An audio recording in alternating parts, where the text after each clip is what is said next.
ci wolof li may wax mooy maa ngi gërëm ñi fi nekk ñëpp di tàmbalee gërëm ki nga xam ne mooy le directeur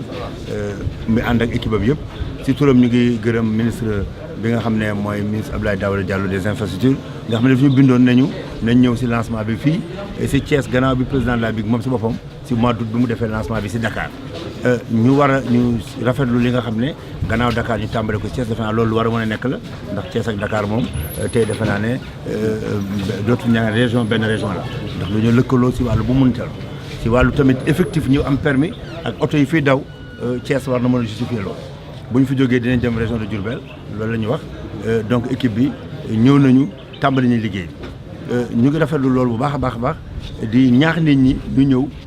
indi seen i permis ñu renouveler ko technique bi wax naa li nga xam ne mooy wàllu technique bi ni permis tëdd rek ni ñu koy defaree loolu damay bàyyi directeur mu def ko ndax wolof day wax ne tungale teew ñuy nataal moom mun na maa gën a faram-fàccee mbir moomu waaye li may njëkk a insister te war si insister bu baax a baax mooy wax leen daal enrôlement bi ñu ñëw fekk nañ ko am na koo xam ne ñëw na ñu tàmbaleeg moom ba mu jeex mutul fukki minutes ak juróom lay doon léegi nag boo ñëwee ñu defal la sa enrôlement jox la sa këyit sa récépissé ñoom sax si seen compréhension dañuy delluwaat sa ancien permis bi nga téye ko ba semaine prochaine boo ñëwee ñu jox la ñu ngi wax nit ñi nag ngeen góorgóorlu parce que fii ak at si permis yi ñu yore day fekk yëpp day jeex te boobaa nag fii mu nekk si phase bi ñu nekk nii ku ñëw dina gën a yomb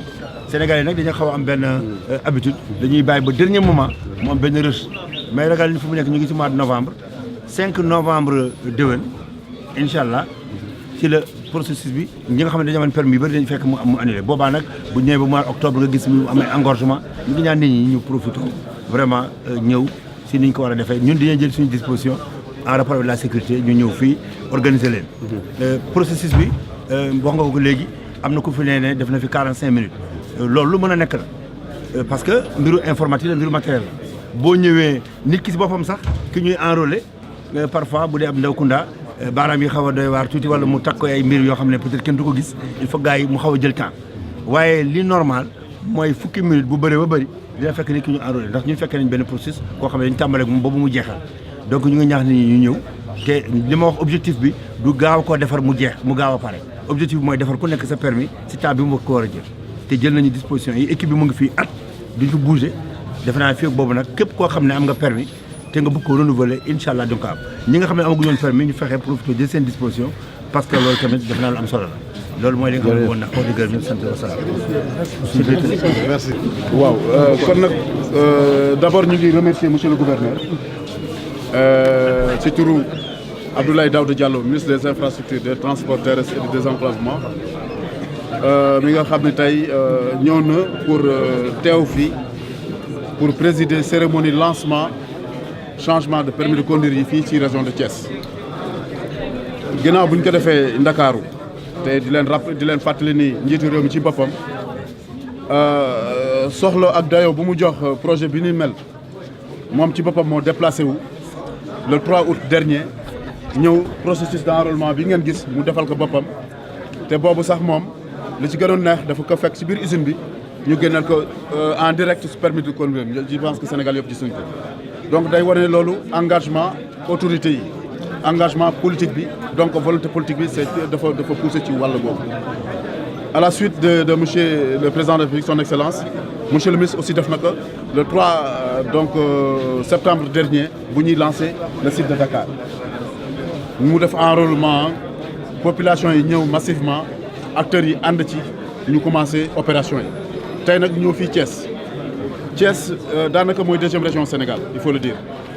à tout point de vue moo tax loo tàmbalee Dakar rek daanaka Thiès ngay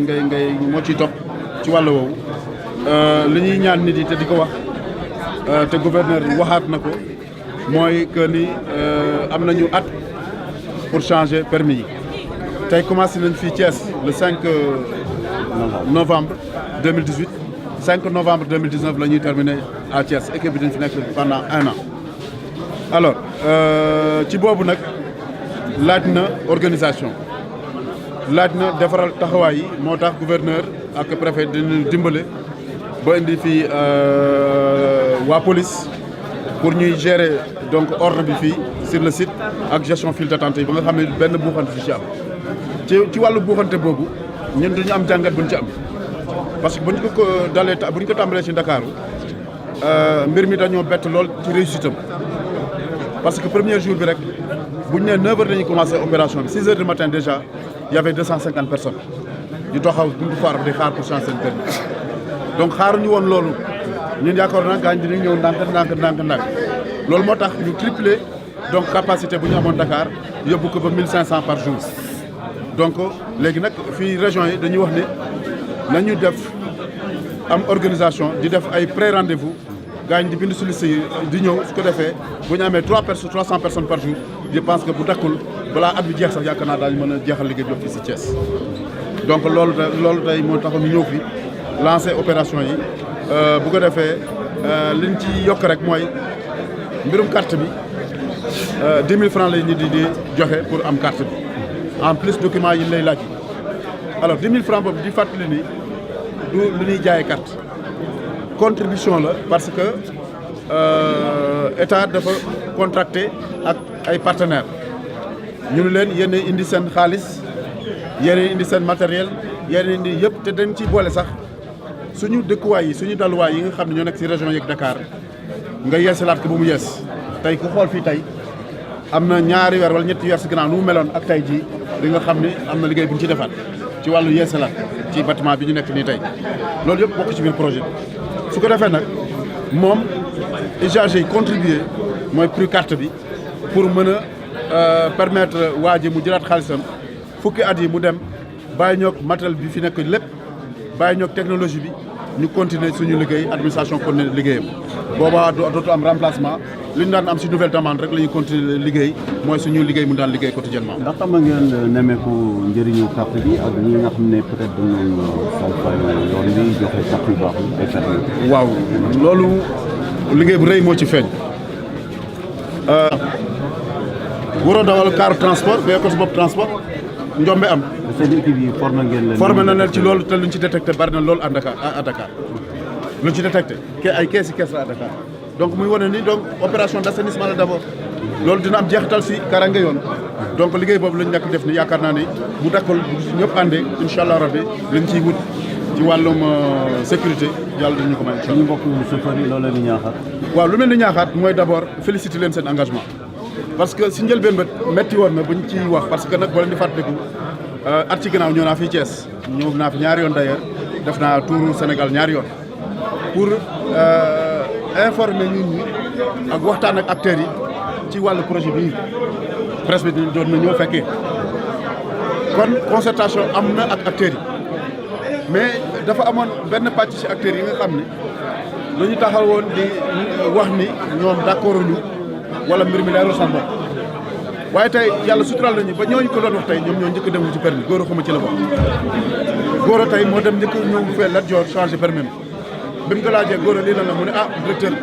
ñu ngi kat dañoo juumoon la ngeen ni di baax na comme baax na nag ñun ñëpp ñoo si jiitu woo suñu njaboot yëpp ñu ñëw pour jiitu si loolu donc acteurs yi ñu ngi leen di féliciter si loolu di leen gën a ñaaxaat rek ñu ñëw changé permis te loolu bu weesoo ñu féliciter leen ci màggal gi ñu génn màggal gi ay la yëwoon bokk na ci màggal yi gën a mucc ayib ci wàllum accident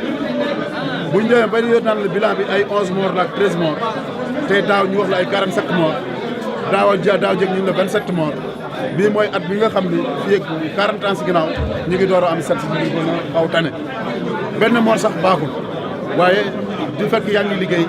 muy am résultat loolu day joxe courage te di féliciter di remercier son excellence monsieur le président de la République si Ila Touba bi mu ubbi Ila Touba bi contribution bu mu def ci wàllum accident yi c'est très considérable nit yi amoon nañu alternative pour jël yeneen yoon pour dem Touba loolu aussi tax na ba accident yi wàññeeku donc yaakaar naa Tivaouane génn jëmit ñu ngi ñaax acteurs yi ñu continuer mobilisation bi continuer sensibilisation bi waxtaan ak chauffeur si su ko defee yàlla mën nañu may màggal gàmmu gi ñu amoon daaw di fàttali gàmmu gi daaw ñetti mois la ñu amoon boobu tamit c'était la première fois gàmmu gi seddee noonu gi ñu amoon daaw yan ñu ko yàlla def nag bu gën a sedd su ko defee li ñu wut rek yàlla maa ngi ko voilà